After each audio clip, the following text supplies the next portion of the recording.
Hello students, स्वागत है आप सभी का वेदा करियर इंस्टीट्यूट के ऑनलाइन प्लेटफॉर्म पर। तो आज हम यहाँ पर महत्वपूर्ण सीरीज़ को लेकर आए हैं जिसमें हम यहाँ पर केमिस्ट्री से रिलेटेड कुछ क्वेश्चंस को डिस्कस करेंगे।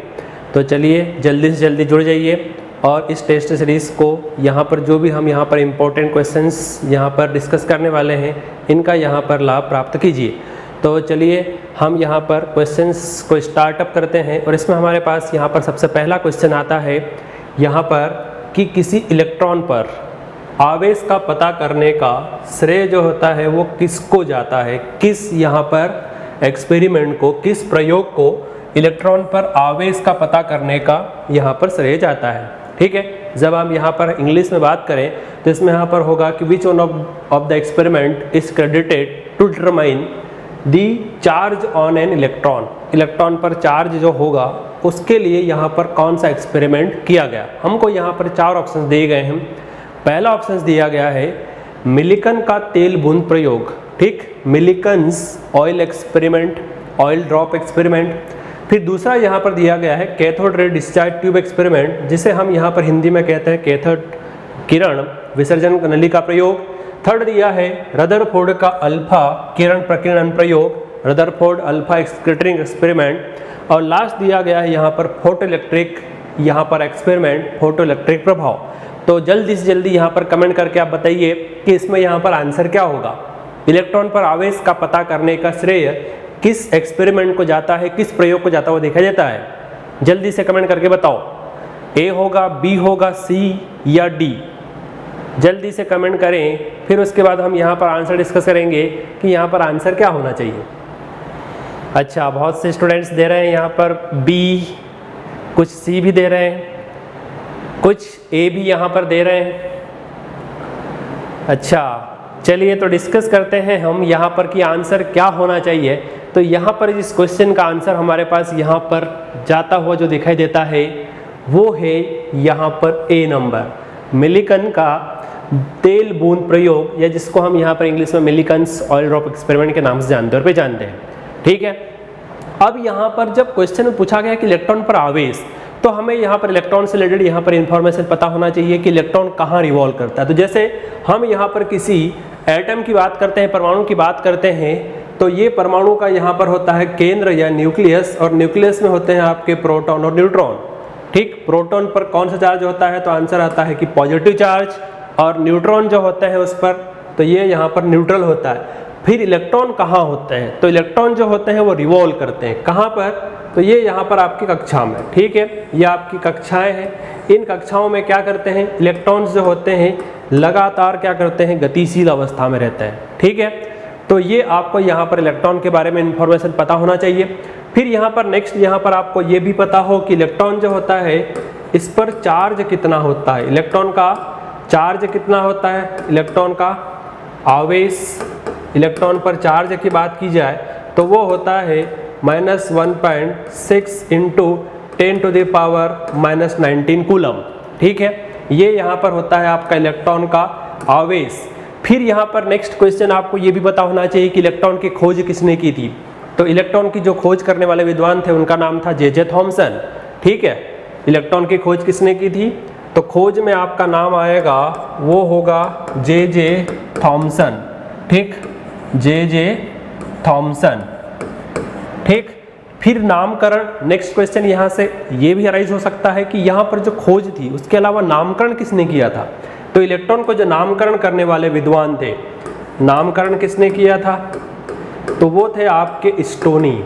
ठीक है, खोज किसने की, जे थॉमसन ने की, नामकरण किसने किया, स्टोनी ने किया था। इलेक्ट्रॉन पर आवेश कितना होता है, तो -1.6 इंटू 10⁻⁻19 कूलम।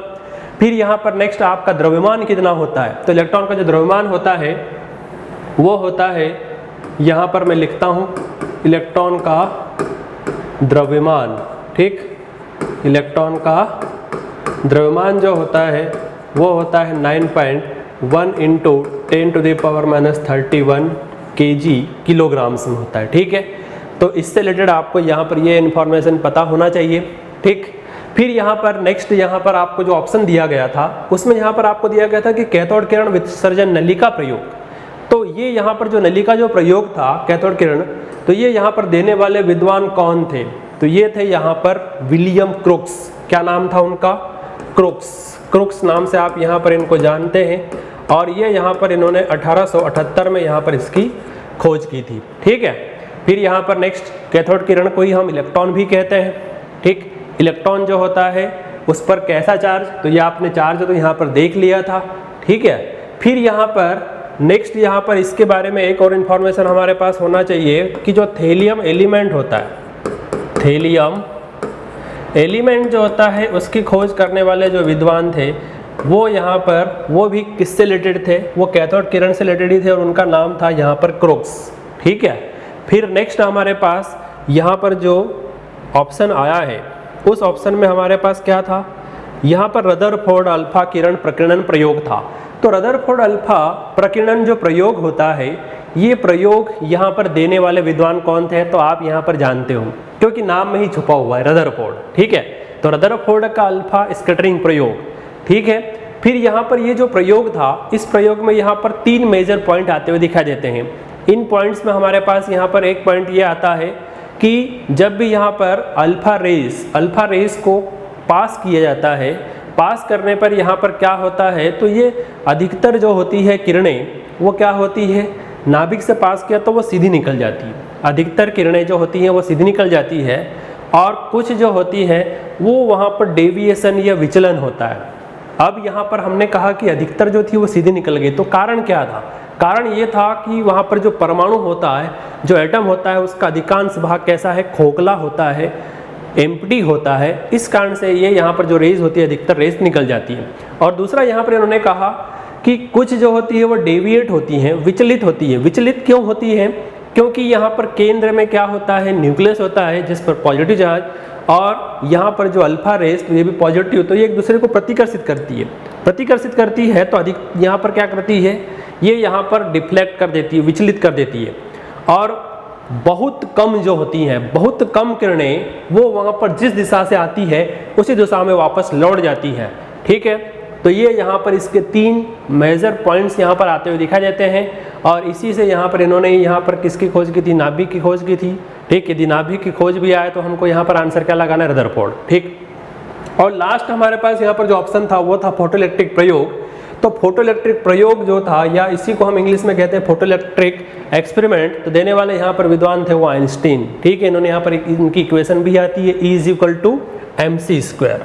ठीक है, तो ये यहाँ से भी आपके कुछ न्यूमेरिकल पार्ट जो होते हैं वो बनते दिखाई देते हैं। तो हमको यहाँ पर एग्जामिनेशन पॉइंट ऑफ व्यू से यदि इस प्रकार से हमको यहाँ पर क्वेश्चन आ रहा है तो उसके हमको यहाँ पर ऑप्शंस जो हैं उन ऑप्शंस के बारे में भी हमको यहाँ पर डिटेल्स में पता होना चाहिए। चलिए नेक्स्ट क्वेश्चन हमारे पास यहाँ पर आता है, इसका जल्दी से जल्दी आंसर दो, जल्दी से। ठीक है, चलिए पहले हम क्वेश्चन देखते हैं कि क्वेश्चन क्या दिया गया। हमें यहाँ पर क्वेश्चन में पूछा गया है कि निम्न में से कौन सी स्पीसीज CO के साथ सम इलेक्ट्रॉनिक या आइसो इलेक्ट्रॉनिक होती है। ठीक है, विच one of the following species is iso electronic with CO। अब यहाँ पर CO जो है इसको हम यहाँ पर किस नाम जानते हैं? कार्बन मोनोऑक्साइड कहा जाता है, इसे आपको पता होना चाहिए। ठीक है, अब यहाँ पर इन्होंने क्या कहा है कि आइसो इलेक्ट्रॉनिक्स। तो आइसो इलेक्ट्रॉनिक का कंसेप्ट क्या है, ये कंसेप्ट हमको यहाँ पर पता होगा, तभी उसी के आधार पर हम यहाँ पर जो 4 ऑप्शंस दिए गए हैं, जैसे पहला ऑप्शन दिया गया था HF, दूसरा दिया गया था N2, तीसरा दिया गया था N2 और जो फोर्थ जो दिया गया था वो O2 नेगेटिव। तो इसमें से हमारा यहाँ पर आंसर जो जाता हुआ दिखाई देगा वो यहाँ पर क्या होगा, तो उसका हम यहाँ पर सही एनालिसिस इस आधार पर कर सकते हैं कि आइसो इलेक्ट्रॉनिक का कंसेप्ट हमको पता होना चाहिए। आइसो इलेक्ट्रॉनिक का कंसेप्ट यहाँ पर यह कहता है कि इसमें इलेक्ट्रॉन्स की संख्या जो होगी वह समान हो। जब यहाँ पर इलेक्ट्रॉन्स की संख्या समान हो तो वो वहाँ पर कंडीशन क्या कहलाती है? आइसो इलेक्ट्रॉनिक की कहलाती है। तो हमको यहाँ पर CO, अब यहाँ पर CO में हमको यहाँ पर कैलकुलेट करना पड़ेगा कितने यहाँ पर आपके इलेक्ट्रॉन्स हैं। तो जब हम CO की बात करते हैं तो इसमें कार्बन में कितने, तो ये यहाँ पर कार्बन के 6 और ऑक्सीजन के कितने इलेक्ट्रॉन्स हैं? 8। तो जब हम यहाँ पर इनको टोटल करते हैं तो वो वैल्यू देकर जाता है 14 वाली 14। ठीक है, 6 कार्बन के, ऑक्सीजन के थे 8, यहाँ पर टाइटल हो गया 14। अब यहाँ पर आइसो इलेक्ट्रॉनिक में हमारे पास यहाँ पर हमको इसमें भी आइडेंटिफाई करना पड़ेगा कि क्या यहाँ पर 14 वाला जो टाइटल है वो इन 4 में से किस में जाता हुआ दिखाई देता है। तो जब हम HF का सबसे पहले ऑप्शन का देख लें, H, हाइड्रोजन में कितने इलेक्ट्रॉन्स हैं? 1। क्लोरीन में कितने हैं? 9। तो यहाँ तो आपके 10 हो गए। फिर जब हम N2 की बात करें, ठीक है, ये आपके 10 हुए थे। फिर यहाँ पर N2 की बात करो तो नाइट्रोजन, एक नाइट्रोजन में 7, दूसरे नाइट्रोजन में 14। ठीक, हमारा आंसर यहाँ पर आ गया। लेकिन हम यहाँ पर दूसरे ऑप्शंस को भी चेक कर लें। ठीक है, यहाँ पर N2 1+, जब एक N में कितने हैं? 7 हैं, लेकिन एक प्लस लगा हुआ है, तो मतलब यहाँ पर एक इलेक्ट्रॉन कम हुआ होगा। तो यहाँ पर 7 + 6 मतलब यहाँ पर 13। और जब O2 की बात करें, और O2 में भी क्या है? 2 नेगेटिव चार्ज है। एक ऑक्सीजन पर कितने? तो उसने कहा कि 8, 2 ऑक्सीजन है, तो ये यहाँ पर 8 और 8 कितने हो गए? 16। और एक नेगेटिव भी है, तो एक नेगेटिव का हम यहाँ पर जब 1 करेंगे तो ये यहाँ पर कितना होगा? तो ये होगा 17। ठीक है, तो इस आधार पर हमारे पास यहाँ पर आइसोइलेक्ट्रॉनिक का जो आंसर जाता हुआ दिखाई देगा वो CO के समान जो जाता हुआ दिखाई देगा वो होगा N2। तो इससे हमारा यहाँ पर आंसर क्या गया? Second number. ठीक है, कोई दिक्कत तो नहीं। चलिए आगे बढ़ते हैं। नेक्स्ट क्वेश्चन हमारे पास यहाँ पर पूछा जाता है, क्या है कि यदि हमारे पास किसी कण या पार्टिकल में कितने कूलम का आवेश दिया गया है? 5.5 × 10⁻16 कूलम के आवेश को धारण करने के लिए कितने इलेक्ट्रॉन्स उसमें उपस्थित होंगे? ठीक है, एक बार इंग्लिश में भी क्वेश्चन को देख लें हम। How many electrons would be present in the particle to hold a charge of 5.5 × 10⁻16 coulomb?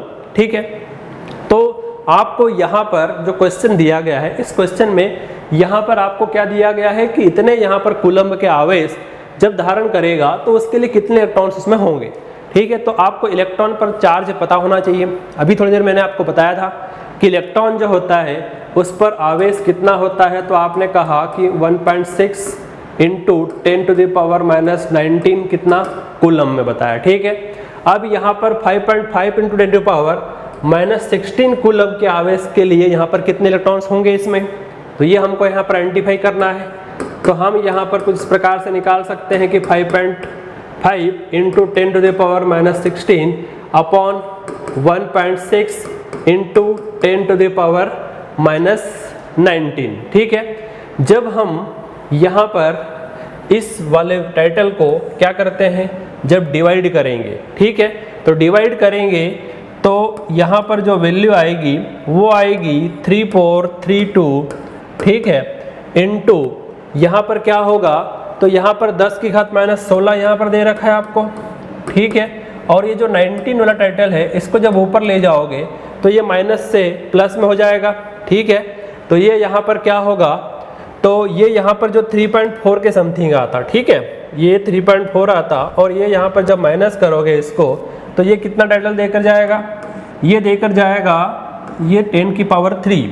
ठीक है, अब 10⁻3 तो ये यहाँ पर आपका क्या है, ये चल रहा है, क्या है आपका 3.432 × 10⁻3 है, और इसको जब यहाँ पर आप मल्टीप्लाई करोगे तो ये आंसर हो जाएगा 3432।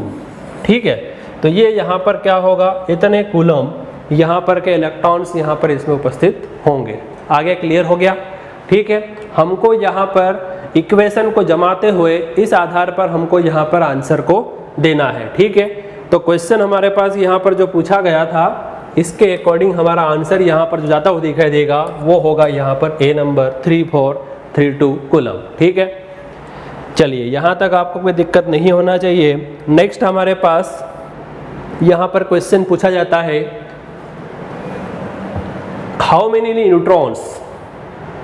क्वेश्चन क्या पूछा गया है, how many neutrons are there in strontium.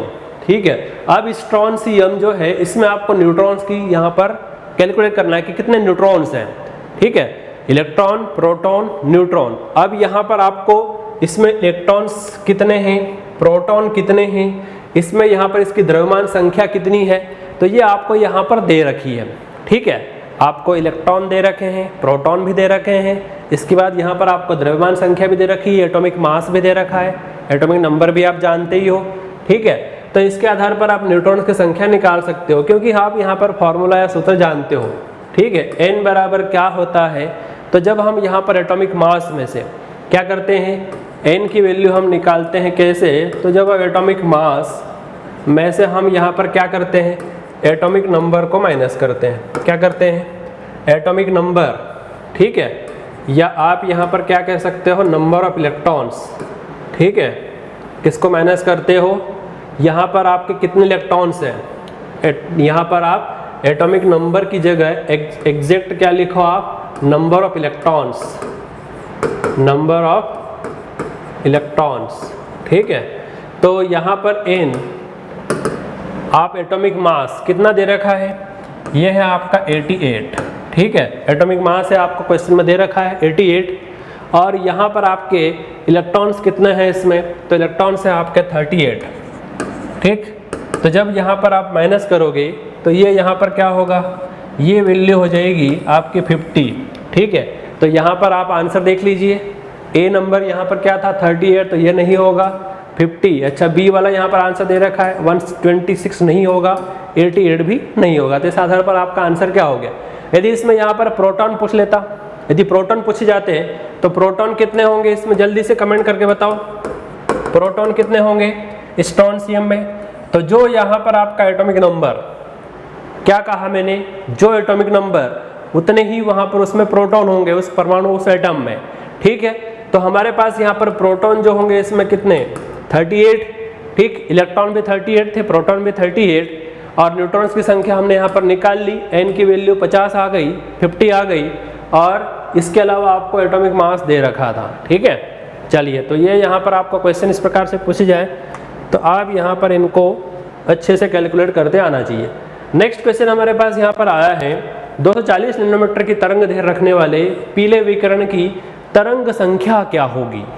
क्या क्वेश्चन पूछा गया है, what will be the wave number, क्या पूछा गया है, wave number of yellow radiations having wavelength, आपको वेवलेंथ दे रखी है 240 नैनोमीटर की, और उसमें यहाँ पर आपसे ये पूछा गया है कि आपकी तरंग संख्या क्या होगी, वेव नंबर क्या होगा। तो वेव नंबर का जो फॉर्मूला होता है, ये फॉर्मूला यदि आपको पता है तो इस आधार पर यहाँ पर इसका आंसर आप बढ़िया तरीके से दे सकते हो, ठीक है। तो हमारे पास यहाँ पर जो क्वेश्चन में हमको यहाँ पर वेव नंबर, इसको हम यहाँ पर इस प्रकार से रिप्रेजेंट करते हैं 1/λ, ठीक है। ये हमारे पास यहाँ पर फॉर्मूला होता है, सूत्र होता है, ठीक है। और हमें यहाँ पर क्वेश्चन में क्या दे रखा है, वेवलेंथ दे रखी है, किस में दे रखी है हमें, ये दे रखी है हमको नैनोमीटर्स में, ठीक है। अब यहाँ पर हम आंसर्स देखें तो हमको आंसर्स यहाँ पर सेंटीमीटर्स में मिल रहे हैं, मीटर्स में मिल रहे हैं, या फिर हर्ट्ज मिल रहे हैं, क्योंकि आप ऑप्शंस को भी देखकर वहाँ पर आंसर कैलकुलेट करने का प्रयास करो, ठीक। अब यहाँ पर ये जो नैनोमीटर वाला टाइटल है, इसको हमको कन्वर्ट करना पड़ेगा, नैनोमीटर को मीटर में कन्वर्ट करना पड़ेगा। तो नैनोमीटर में 1 नैनोमीटर बराबर कितने मीटर होता है, तो 10⁻⁹ मीटर में होगा, ठीक है। कितना होता है, 1 नैनोमीटर बराबर 10⁻⁹ मीटर, ठीक है। अब हमारे पास यहाँ पर जो फॉर्मूला था उसके अकॉर्डिंग हम यहाँ पर वैल्यूज पुटअप करते हैं। चलिए, जब इसको हम कैलकुलेट करते हैं तो ये यहाँ पर आपका आंसर जो देकर जाएगा वो यहाँ पर 4.16 × 10⁻⁶ मीटर इनवर्स, ठीक है। इसको आप कैलकुलेट करोगे, डिवाइड करोगे तो आंसर यहाँ पर जो आपका जाता हुआ दिखाई देगा वो होगा 4.16 × 10⁻⁶ जो है आपका बी वाला आंसर यहाँ पर जाता हुआ दिखाई देगा, ठीक है। आपको क्या करना है, तो ये वेव नंबर जो आपका था, तरंग संख्या, वेव नंबर, इसका फॉर्मूला आपको पता होना चाहिए। इस फॉर्मूले के आधार पर आप यहाँ पर इसको कैलकुलेट कर सकते हो, ठीक है। चलिए नेक्स्ट क्वेश्चन देखते हैं हम। हमारे पास यहाँ पर नेक्स्ट क्वेश्चन आता है, बोहर के सिद्धांत के अनुसार 5वीं कक्षा में इलेक्ट्रॉन का कोणीय संवेग क्या होगा, ठीक है। अकॉर्डिंग टू बोहर प्रिंसिपल, यहाँ पर जो होता है इसके according angular momentum of electron in the 5th orbit, ठीक है। एंगुलर मोमेंटम जो पूछा गया है वो किस ऑर्बिट का पूछा गया है, 5th ऑर्बिट का। तो हमारे पास यहाँ पर एंगुलर मोमेंटम के लिए हमारे पास फॉर्मूला होता है, और उस फॉर्मूले की सहायता से हम यहाँ पर बड़ी आसानी से यहाँ पर इसको निकाल सकते हैं। अब हमारे पास फॉर्मूला क्या होता है, तो हम यहाँ पर सबसे पहले इनके ऑप्शंस को जाने की बजाय हम यहाँ पर पहले फार्मूला देखें और उस आधार पर कैलकुलेट करें, ठीक है। क्योंकि इसका फार्मूला हमारे पास यहाँ पर जब तक नहीं पता होगा तब तक हम यहाँ पर इसको कैलकुलेट नहीं कर सकते हैं। NH/2π क्या होता है फॉर्मूला? आपको जब एंगुलर मोमेंटम निकालना हो, कक्षीय कोणीय संवेग निकालना हो, तो इसके लिए फॉर्मूला होता है NH/2π। ठीक है, इलेक्ट्रॉन का कक्षीय कोणीय संवेग, इसका फॉर्मूला होता है NH/2π। तो हम यहाँ पर n की जगह क्या टाइटल रखें? तो n की जगह हमको यहाँ पर कक्षा, किस कक्षा में इलेक्ट्रॉन है, n बराबर, यदि हमारे पास यहाँ पर 1, मतलब यहाँ पर इलेक्ट्रॉन जो है वो पहली कक्षा में है। ठीक है, ये हमारे पास न्यूक्लियस, प्रोटॉन प्लस न्यूट्रॉन, ठीक, प्रोटॉन पर पॉजिटिव चार्ज, ये हमारे पास यहाँ पर पहली कक्षा। तो ये यहाँ पर पहली कक्षा के लिए n की वैल्यू आप जानते हो कि कितनी होती है, 1 होती है। दूसरी कक्षा की बात करते हैं, n की वैल्यू कितनी होती है, 2। तीसरी कक्षा की बात करते हैं, उसके लिए n की वैल्यू कितनी होती है, 3 होती है। तो हमारे पास यहाँ पर n की वैल्यू यदि हमने यहाँ पर 1 रखी है तो उसके अकॉर्डिंग हमारा यहाँ पर एंगुलर मोमेंटम निकल जाएगा। लेकिन हमको क्वेश्चन में क्या पूछा गया था, वो हमको यहाँ पर ध्यान रखना है। 5वीं कक्षा की बात की गई, मतलब हमारे पास यहाँ पर ना पहली, ना दूसरी, ना तीसरी, ना चौथी, 5वीं कक्षा जो होगी, इस 5वीं कक्षा के लिए हमको यहाँ पर एंगुलर मोमेंटम निकालना है। ठीक है, तो हम यहाँ पर रख देते हैं n की जगह, n इज इक्वल टू क्या रख दिया मैंने, 5। ठीक, तो 5h/2π। ठीक, अब यहाँ पर जब इसको डिवाइड करोगे, 5/2 है, मतलब यहाँ पर हो जाएगा 2.5h/π। ठीक है, 2.5h/π, जो भी हमारे पास यहाँ पर आंसर होगा। अच्छा, पहला तो यहाँ पर 10h दे रखा, नहीं होगा। 25 ये भी नहीं होगा। 1.5 ये भी नहीं होगा। तो लास्ट ऑप्शन क्या दे रखा है, 2.5h/π। ठीक है, तो करेक्ट आंसर हमारा क्या होगा, 4th नंबर। ठीक, 2.5h/π। चलिए, यहाँ तक कोई दिक्कत तो नहीं है। नेक्स्ट क्वेश्चन डिस्कस करते हैं। नेक्स्ट क्वेश्चन हमारे पास यहाँ पर पूछा गया है, compare two radiations E1 with wavelength of 800 nanometre and that of E2। ठीक, E2 की कितनी दे रखी है वेवलेंथ, वो दे रखी है हमें 400 नैनोमीटर। E1 की कितनी दे रखी थी, 800 नैनोमीटर। ठीक है, हमको यहाँ पर कंपेयर करना इन वेवलेंथ को, और इसके अकॉर्डिंग हमारे पास यहाँ पर ऑप्शन दिए गए हैं। तो इन ऑप्शंस में से हमारा यहाँ पर आंसर क्या होगा। दूसरा, यहाँ पर जब बात करें तो इसको हम इंग्लिश में हमने डिस्कस कर लिया, हिंदी में देख लें कि 2 विकिरणें हैं, जिसमें E1 जो होती है, इसकी यहाँ पर वेवलेंथ हमको दे रखी है 800 नैनोमीटर तरंग दैर्घ्य के साथ, तथा E2 की 400 नैनोमीटर तरंग दैर्घ्य के साथ तुलना करना है। ठीक है, अब हम यहाँ पर जानते हैं कि फॉर्मूला जो होता है एनर्जी का, अब यहाँ पर E1 जो लिख रहा हूँ वो फर्स्ट यहाँ पर आपकी जो भी एनर्जी होगी उसके लिए। ठीक है, hc/λ, और लैम्डा या वेवलेंथ के लिए भी हमको यहाँ पर 1 रखना पड़ेगा। जब E2 की बात करेंगे तो E2 के लिए जो हो जाएगा हमारे पास hc/λ2। ठीक है, ये इक्वेशन हमारे पास यहाँ पर हमको कंसिडर करते हुए यहाँ पर चलना है। ठीक है, ये हमने यहाँ पर जो फर्स्ट वेवलेंथ थी उसके लिए हमने यहाँ पर एनर्जी की इक्वेशन जो मानी E1 /hc/λ1, और सेकंड इक्वेशन जो है उसके लिए हमने यहाँ पर E2 =λc/hc/λ2। ठीक है, फिर हम यहाँ पर इनको कंपेयर करें। कंपेयर कैसे है, तो एनर्जी को E1/E2 जब हम यहाँ पर करेंगे तो इसमें हमारे पास यहाँ पर क्या होगा, तो ये हमारे पास यहाँ पर ये तो क्रॉस हो जाएगा। हमको यहाँ पर वेवलेंथ से मतलब है, और वेवलेंथ के रेस्पेक्ट में हम यहाँ पर देखें तो E1 जो है इसको यहाँ पर हमको क्या करना है, ये यहाँ पर किसके मल्टीप्लिकेशन में है, तो λ1 के, तो मैं यहाँ पर λ1 नीचे की ओर लिखता हूँ, और E2 जो है वो किसके यहाँ पर मल्टीप्लिकेशन में है, तो वो है यहाँ पर λ2 के। तो हमारे पास कुछ इस प्रकार से इक्वेशन बनकर आएगी। तो इस फॉर्मूले में हम यहाँ पर वैल्यूज पुटअप करेंगे। ठीक है, अब वैल्यूज कैसे, तो λ2 E1 E1/E2, ये फॉर्मूला था हमारा, λ2 की वैल्यू दे रखी थी हमें, कितनी दे रखी है, ये है आपकी वेवलेंथ दे रखी है, देखो ये 400।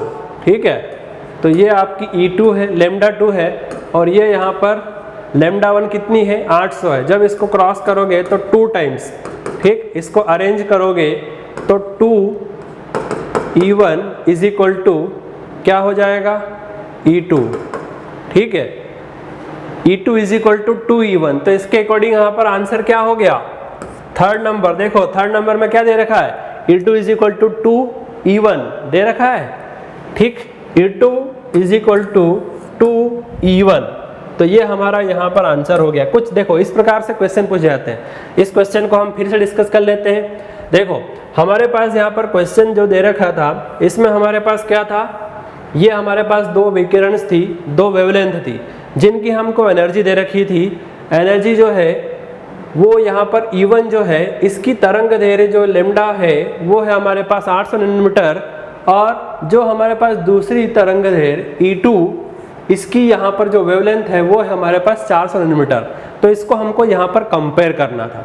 अब हमने यहाँ पर फॉर्मूला देखा कि अच्छा हम यहाँ पर जानते हैं कि E1 इज इक्वल टू क्या होता है, तो ये होता है आपका hc/λ होता है। तो ये हमने यहाँ पर पहली वेवलेंथ जो है, पहली जो एनर्जी है उसके लिए हमने यहाँ पर इक्वेशन बना ली। और दूसरी की बात करें तो दूसरी के लिए हमारे पास E2 is equal to lambda hc/λ2 हो गया, ठीक। जब हम यहाँ पर वेवलेंथ को कंपेयर करें, क्योंकि हमको एनर्जी और वेवलेंथ के रेस्पेक्ट में हमको यहाँ पर ऑप्शन दिखाई दे रहे हैं, ठीक है।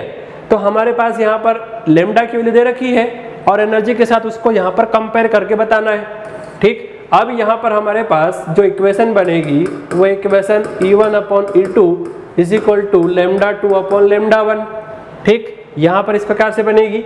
अब यहाँ पर λ2 की वैल्यू हम यहाँ पर जानते हैं, कितनी दे रखी है, E1/E2 इज इक्वल टू जो λ2 होता है ये हमें दे रखा है 400 नैनोमीटर, और λ1 कितना दे रखा है 800। जब इसको यहाँ पर क्रॉस करोगे 2 टाइम्स जाएगा, तो ये यहाँ पर जो फाइनली हमारी इक्वेशन बनकर आ गई वो यहाँ पर 2E1, ठीक। 2 मल्टीप्लिकेशन में है E1 के, और ये ऊपर जाएगा तो इज इक्वल टू क्या हो गया E2, मतलब हमारे पास आंसर क्या हो गया 2E1 is equal to E2। C answer यहाँ पर करेक्ट होगा, ठीक है, कोई दिक्कत तो नहीं है। इस प्रकार से आपको यहाँ पर इक्वेशंस को कंपेयर करते हुए हमको यहाँ पर सिर्फ और सिर्फ आपको इक्वेशन बनाना था, और उसके आधार पर यहाँ पर वैल्यूज पुटअप करके आंसर आ जाता, ठीक। चलिए नेक्स्ट क्वेश्चन हमारे पास यहाँ पर देखते हैं। हमें यहाँ पर नेक्स्ट क्वेश्चन पूछा गया है कि दृश्य प्रकाश जो होता है इसकी तरंग दैर्घ्य कितनी होती है, wavelength of visible light. Visible light जो होता है इसकी वेवलेंथ पूछी गई है। हमको 4 ऑप्शंस यहाँ पर दिए गए हैं। यहाँ पर पहला ऑप्शन दिया गया है 200 से 370 नैनोमीटर, दूसरा ऑप्शन दिया गया है 780 से 890 नैनोमीटर, तीसरा दिया गया हमको 380 से कितना दिया गया है 760 नैनोमीटर, और फोर्थ ऑप्शन दिया गया है 900 नैनोमीटर से 2000 नैनोमीटर। क्या होगा आंसर, जल्दी से कमेंट करके बताओ, जल्दी से कमेंट करें कि ए होगा, बी, सी या डी। फिर हम यहाँ पर इसको आंसर डिस्कस करेंगे कि क्या यहाँ पर आंसर होना चाहिए। चलिए अच्छा, कुछ यहाँ पर दे रहे हैं सी, कुछ बी भी दे रहे हैं। चलिए जल्दी से जल्दी बताओ। अब हमारे पास यहाँ पर चलिए हम डिस्कस करते हैं यहाँ पर आंसर, और इसमें आंसर क्या होगा, तो वो होगा यहाँ पर 380 से 760 नैनोमीटर, ठीक है। तो ये यहाँ पर विजिबल की रेंज होती है। विजिबल की जो रेंज होती है एक्चुअल में यहाँ पर जो होती है वो 400 से 800, ठीक है। लेकिन हमारे पास यहाँ पर जो ऑप्शंस दिखाई दे रहे हैं उन ऑप्शंस के अकॉर्डिंग हमको 400 के नियर कौन दिखाई दे रहा है, तो यहाँ पर है 380। तो ये हम यहाँ पर इसको इस प्रकार से आंसर जो लगाएंगे वो यहाँ पर हमारा तरीका जो होगा वो इस प्रकार से होना चाहिए, ठीक। फिर यहाँ पर 800 के करीब क्या था, तो ये हमारे पास 760 जो था वो 800 के करीब था। तो इस आधार पर हमने यहाँ पर आंसर जो था वो सी ऑप्शन को यहाँ पर टिक किया। करेक्ट आंसर हमारा यहाँ पर सी था। लेकिन हमें यहाँ पर ये भी पता होना चाहिए कि इसके पहले वाली जो रेंज होती है, जैसे हम यहाँ पर बात करें कि 200 से 400, तो जो 200 से 400 जो रेंज होती है वो होती है यूवी की, ठीक है। 200 नैनोमीटर से जो 400 नैनोमीटर जो रेंज होती है वो होती है यूवी की, ठीक है। यूवी की जो वेवलेंथ होती है वो होती है 200 से 400 नैनोमीटर्स, ठीक है। याद रहेगा आपको, कोई दिक्कत तो नहीं है, ठीक है। फिर यहाँ पर हम इसके अलावा हमारे पास 700 से 1000 जो होती है वो नियर IR की, 700 से 1000 जो नैनोमीटर्स तक होती है वो होती है नियर IR, नियर IR की, ठीक है। और इसके अलावा हमें यहाँ पर एक ऑप्शन और पता होना चाहिए कि जब IR की बात करें तो 1000 से 2430 IR इंफ्रारेड, ठीक है, कहाँ से कहाँ होती है, तो 1000 से 2430 नैनोमीटर, ठीक। तो ये हमारे पास यहाँ पर दृश्य प्रकाश की वेवलेंथ के साथ साथ हमने यहाँ पर जो ऑप्शंस के अकॉर्डिंग हमको यहाँ पर दूसरे रेंज भी पता होना चाहिए, क्योंकि हमें पूछा गया था विजिबल, लेकिन विजिबल के अलावा हमने यहाँ पर यूवी भी देख लिया कि अच्छा 200 से 400 नैनोमीटर जो होती है वो किसकी होती है, तो यूवी की रेंज होती है, ठीक, अल्ट्रावायलेट की। और विजिबल की कितनी थी, तो हमने यहाँ पर एक प्रकार से राउंड फिगर में देखा कि 400 से 800 नैनोमीटर के बीच में, ठीक। ऑप्शन के अकॉर्डिंग हमने इसके अकॉर्डिंग ऑप्शन को यहाँ पर टिक कर दिया। फिर हमने कहा कि नियर IR की कितनी है, तो 700 से 1000, और IR की कितनी होती है, तो 1000 से 2430, ठीक। चलिए नेक्स्ट क्वेश्चन हमारे पास यहाँ पर आता है कि रदरफोर्ड के प्रकीर्णन प्रयोग के दौरान निम्न में से कौन सा निरीक्षण सही नहीं था, विच one of the following observation was not correct during the Rutherford scattering experiment, ठीक है। अब हमें यहाँ पर 4 ऑप्शंस दिए गए हैं, इन 4 ऑप्शंस में से यहाँ पर कौन सा ऑप्शन जो है वो सही नहीं था। देखना, क्वेश्चन को ध्यान से पढ़ना, क्वेश्चन में यहाँ पर नहीं था पूछा गया है, ठीक है। कौन सा यहाँ पर जो ऑब्जर्वेशन है वो करेक्ट नहीं है, इंग्लिश में भी आप यहाँ पर देखोगे, ध्यान से देखना। हमें पहला ऑप्शन यहाँ पर दिया गया कि स्वर्ण पत्र से गुजरने वाले अधिकांश अल्फा कण विचलित नहीं होते हैं, ठीक। Most of the alpha particles passing through the alpha gold paper are not deflected, ठीक। दूसरा ऑप्शन दिया गया अल्फा कणों का छोटा सा अंश छोटे से कोण से विचलित हो गया था, ठीक। A small fractions of alpha particle were deviated by a small angle. Third यहाँ पर दिया गया है कि a large number of alpha particles were return in the same direction, ठीक। अल्फा कणों की काफी बड़ी संख्या वापस उसी दिशा में लौट गई थी, ध्यान से पढ़ना। नेक्स्ट यहाँ पर जो लास्ट ऑप्शन दिया गया है, बहुत ही कम अल्फा कण, मतलब 20,000 में से एक वापस उसी दिशा में लौट गए थे, ठीक है। तो 4 ऑप्शंस में से कौन सा यहाँ पर सही नहीं था, रॉन्ग था, इनकरेक्ट था, ये हमको यहाँ पर आइडेंटिफाई करना है। जल्दी से बताओ क्या होना चाहिए आंसर, A, B, C या D। तो रदरफोर्ड का जो अल्फा स्कैटरिंग प्रयोग था, एक्सपेरिमेंट था, उसके जो मेजर पॉइंट्स यदि आपको पता है तो इस आधार पर यहाँ पर इसका आंसर आप सही दे दोगे। चलिए, अच्छा, बहुत से विद्यार्थी यहाँ पर दे रहे हैं आंसर C, कुछ यहाँ पर B की ओर भी जा रहे हैं, ठीक है। हाँ, भावेश ने यहाँ पर आंसर दिया है C। कालूराम, हाँ, कालूराम ने भी यहाँ पर आंसर दिया C। चलिए जल्दी से बताओ, जल्दी से कमेंट करो।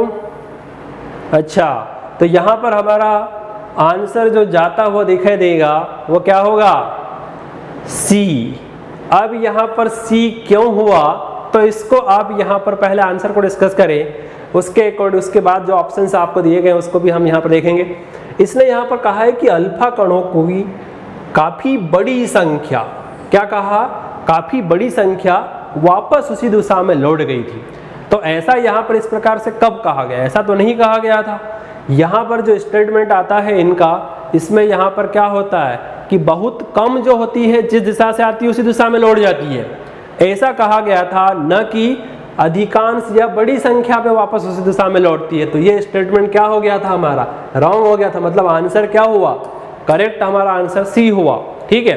क्योंकि देखो एक ऑप्शन आपको यहाँ पर ये भी दे रखा था, बहुत ही कम अल्फा कण, मतलब 20,000 में से एक वापस उसी दिशा में लौट जाती है, ठीक। तो ये आंसर, तो ये ऑप्शन तो आपका करेक्ट था, हमें इनकरेक्ट को यहाँ पर आइडेंटिफाई करना था, तो हमारा आंसर यहाँ पर C था, ठीक।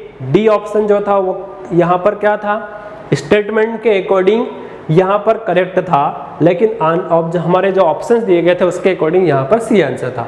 और यहाँ पर आपके ये ऑप्शंस जो भी, ये भी करेक्ट थे, ठीक है। चलिए, तो ये आपको यहाँ पर ध्यान रखना है। नेक्स्ट क्वेश्चन हमारे पास यहाँ पर आता है, वो है आयनों के निम्नलिखित युग्म में से कौन सा युग्म आइसो इलेक्ट्रॉनिक युग्म नहीं है। क्या पूछा गया है, क्वेश्चन पूछा गया है कि आइसो इलेक्ट्रॉनिक युग्म या आइसो इलेक्ट्रॉनिक पेयर नहीं है। From the following pairs of the ions which one is not an iso electronic pair. Iso electronic pair नहीं है। तो आपको आइसो इलेक्ट्रॉनिक का कंसेप्ट आपको पता है। आइसो इलेक्ट्रॉनिक क्या होते हैं? जिसमें इलेक्ट्रॉन्स की संख्या समान हो। अब यहाँ पर समान हो तो इलेक्ट्रॉन्स की संख्या, आपको जो पेयर्स दिए गए हैं इन पेयर्स में से किसमें समान नहीं है ये आपको यहाँ पर पूछा गया है। ठीक है, तो आपको आइडेंटिफाई करना पड़ेगा कि किसमें नहीं होगी। जिसमें होगी उसको वहाँ पर आप अलग कर लो और जिसमें नहीं होगी वो आपका आंसर हो गया। चलो देखो हम यहाँ पर आइडेंटिफाई करते हैं। सबसे पहला ऑप्शन हमको दिया गया था O2 2 नेगेटिव और F नेगेटिव। कितने इलेक्ट्रॉन्स होंगे इसमें? इलेक्ट्रॉन O2 2 नेगेटिव है, मतलब यहाँ पर ऑक्सीजन में कितने इलेक्ट्रॉन्स होते हैं? 8। 2 नेगेटिव है, कितने हो गए? 10। और फ्लोरीन 1 नेगेटिव, इसमें भी कितने होंगे? 10। तो यहाँ पर आपके 10 इलेक्ट्रॉन्स हुए। ठीक, दूसरा ऑप्शन यहाँ पर देखते हैं Na1+। Na1+ मतलब यहाँ पर इलेक्ट्रॉन्स कितने हैं? Na1+ में 10, क्योंकि सोडियम में इलेक्ट्रॉन्स होते हैं 11, एक पॉजिटिव है तो एक कम हुआ। ठीक, मैग्नीशियम में कितने इलेक्ट्रॉन्स हैं? तो मैग्नीशियम में यहाँ पर इसमें भी आपके कितने हैं? 10। क्यों? क्योंकि 2 पॉजिटिव चार्ज आपको दिखाई दे रहे हैं। फिर यहाँ पर तीसरा ऑप्शन देखो। ठीक है, यहाँ पर आपके ये 2 ऑप्शंस तो नहीं होंगे, क्योंकि यहाँ पर तो आपको बराबर दिखाई दे रही है। ये पेयर यहाँ पर बन रहे हैं। यहाँ पर आपके दोनों जो आपको एलिमेंट दे रखे, जो आयन दे रखे, एलिमेंट नहीं यहाँ पर आयन्स कहेंगे, तो दोनों आयन्स में यहाँ पर आपके इलेक्ट्रॉन्स बराबर थे। अब यहाँ पर देखो नेक्स्ट ऑप्शन देखते हैं सी, मैंगनीज की संख्या, एटॉमिक नंबर कितना होता है मैंगनीज का? जल्दी से कमेंट करके बताओ कितना होता है? 25। अच्छा, बहुत बढ़िया, वेरी गुड। तो ये यहाँ पर आपका यहाँ कितना था? 25, लेकिन 2 पॉजिटिव है, मतलब उसमें इलेक्ट्रॉन्स कितने होंगे? तो वो होंगे 23। ठीक, और आयरन जो होता है उसका एटॉमिक नंबर होता है 26। यहाँ पर कितने पॉजिटिव है? 3 पॉजिटिव चार्ज है, तो ये यहाँ पर इलेक्ट्रॉन्स कितने होंगे? 3 कम कर दो, मतलब यहाँ पर 23। तो ये तीनों यहाँ पर जो है ये तो आइसो इलेक्ट्रॉनिक्स हो रहे हैं। अब यहाँ पर इसके अकॉर्डिंग हमारा आंसर क्या होगा? 4th होगा। यदि हम यहाँ पर ऑप्शंस को जो लास्ट वाला ऑप्शन नहीं चेक करते तब भी हमारा यहाँ पर आंसर जा रहा था, लेकिन हम यहाँ पर इसमें इलेक्ट्रॉन्स देख लें कितने हैं। यहाँ पर देखो आयरन 26, 26, 2 गए, कितने बचे? 24, 24। और मैंगनीज में बात करें तो मैंगनीज में कितने? ये होते हैं आपके, एटॉमिक नंबर होता है 25, 2 माइनस करोगे तो कितना? 23। क्या ये यहाँ पर पेयर बन रहा है? आंसर आता है नहीं बन रहा है, पर हमारा आंसर तो यही होगा। ठीक है, हमें क्वेश्चन में वही पूछा गया था कि कौन सा आइसो इलेक्ट्रॉनिक या सम आइसो इलेक्ट्रॉनिक युग्म जो होता है इसका यहाँ पर पेयर नहीं है, तो आंसर क्या हो गया? डी। ठीक है, चलिए, तो आई होप कि ये यहाँ पर जो हमने क्वेश्चन सीरीज में कुछ जो महत्वपूर्ण क्वेश्चंस जो थे इन क्वेश्चंस को हमने यहाँ पर डिस्कस किया, तो आपको सभी क्वेश्चन समझ में आए होंगे। तो ये यहाँ पर जो सीरीज़ है, इस सीरीज़ में हमारे पास जो क्वेश्चंस डिस्कस किए उनको आप वहाँ पर प्रैक्टिस कीजिए। और वेदा करियर इंस्टीट्यूट जो है इसके यूट्यूब चैनल, ठीक है, उसको भी वहाँ पर आप सब्सक्राइब जरूर कीजिए। फेसबुक, ट्विटर, इंस्टाग्राम पर भी वहाँ पर आप इनको फॉलो कर सकते हैं। वेदा करियर इंस्टीट्यूट को फेसबुक, ट्विटर, इंस्टाग्राम पर भी फॉलो कर सकते हैं। ठीक, तब तक के लिए जय हिंद, जय भारत।